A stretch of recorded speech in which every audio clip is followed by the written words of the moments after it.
बाळासाहेब आंबेडकरांचे वंशज, तुमचे आमचे नेते, या महाराष्ट्राचं आणि देशाचं भविष्य ज्यांच्या नजरेत दिसतं ते वंचित आणि ओबीसीचे नेते बाबा बाळासाहेब आंबेडकर साहेबांना वंदन.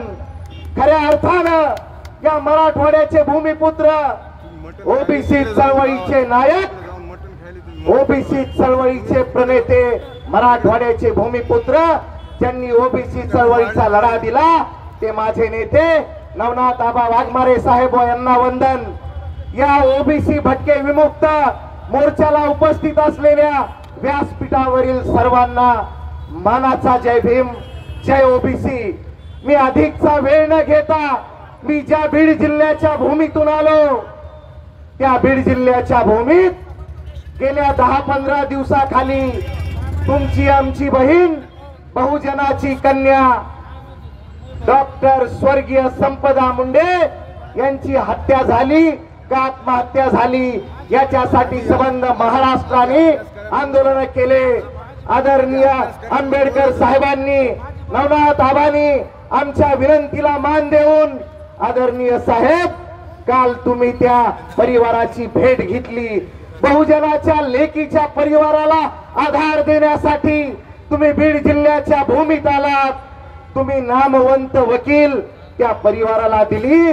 आदरणीय साहेब, आम्हा बीड जिल्हा वासियांना नक्कीच एक खात्री आहे, सोमनाथ सूर्यवंशीच्या प्रकरणात महाराष्ट्र सरकारला सळो की पळो करून सोडून सूर्यवंशी कुटुंबाला न्याय आपण दिला, तसाच संपदा ताईच्या कुटुंबाला, बहुजनाच्या लेकीला न्याय आपल्या हातून मिळाल्याशिवाय राहणार नाहीये.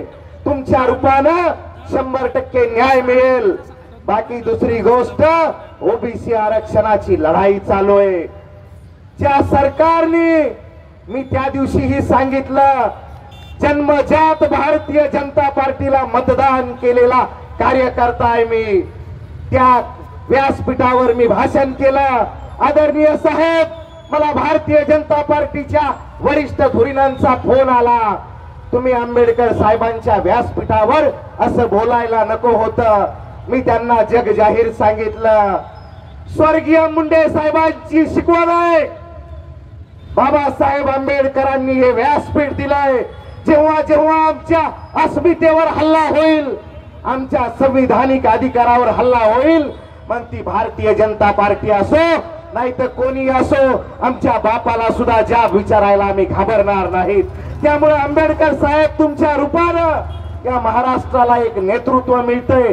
जातीपातीच्या भिंती तोडून वंचित समूहाचा नेता ओबीसी साठी रस्त्यावरची लढाई लढतोय. साहेब, तुमचं कौतुक म्हणून नाही, तुमची ताकद आहे म्हणून ओबीसी आज घरादारात सुखरूप आहे. नाही तर या मराठवाड्यात, या महाराष्ट्रात या लोकांनी एवढी अराजकता केली.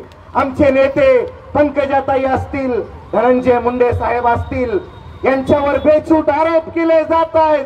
आम्हाला, मी त्या दिवशी नवनाथ आबासोबत आदरणीय साहेब बीडच्या एसपींना यश ढाकाच्या प्रकरणात भेटायला गेलतो. फेसबुकवर, सोशल मीडियावर एक यादी फिरतीये, 72 जणांची नाव आहेत. आतापर्यंत 2 जणांची आम्ही वाट लावली. त्यात नवनाथ आबाची गाडी जाळी असेल, कोणाची असेल, बळीराम तात्याचं त्यात नाव आहे, माझं नाव आहे. आम्हाला बाहेर फिरू दिलं जाणार नाहीये, आमच्यावर हल्ले केले जाणार नाहीयेत. मी तुम्हाला सांगू इच्छितो, जोपर्यंत बाळासाहेब आंबेडकर आमच्या पाठीशी आहेत, मायका लाल जन्मला नाहीये या महाराष्ट्रात आम्हाला हात लावायला. आदरणीय साहेब, तुम्हाला जास्त वेळ घेत नाहीये. माझे नेते स्वर्गीय मुंडे साहेबांनी या महाराष्ट्रात आणि देशात सोशल इंजिनिअरिंगचा फॉर्म्युला राबवला होता. ओबीसी भटके, बाराबलुतेदार, वंचित, दलित, मुस्लिमांना सोबत घेऊन या महाराष्ट्रात सत्ता परिवर्तन केली होती. आदरणीय साहेब, तुम्हाला कळकळीची विनंती आहे, मुंडे साहेबांनंतर या महाराष्ट्रात ही सोशल इंजिनिअरिंग फक्त तुम्हीच राबवू शकतात आणि या सरकारला सळो की पळो फक्त तुम्हीच करू शकतात साहेब. कारण की एक सांगतो, जली हुई को आग कहते हैं, जली हुई को आग कहते हैं, बुझी हुई को राख कहते हैं. इस राख से जो बारूद निकलता है उसे बाळा साहेब आंबेडकर साहेब कहते हैं। साहेब तुमच्यात ती ताकद आहे, तुमची वज्रमुठ आहे। वंचित बहुजन ओबीसी तुमच्या पाठीशी आहे। येणारी नगरपालिका आहे, येणारी जिल्हा परिषद आहे, येणारी पंचायत समिती आहे, संबंध ओबीसी वंचित तुमच्या आदेशाची वाट बघतोय। त्यासाठी हवी आहे सोशल इंजिनिअरिंग, मायक्रो प्लॅनिंग। आम्ही तुम्हाला शब्द देतो, तुमच्या आदेशावर या महाराष्ट्रात आम्ही या सरकारला सळो की पळो करून सोडू आणि विक्रमी बहुमताने आपले उमेदवार आपण निवडून देऊ एवढी खात्री देतो। कारण की मी एकच सांगतो, जाता जाता एवढंच सांगेन,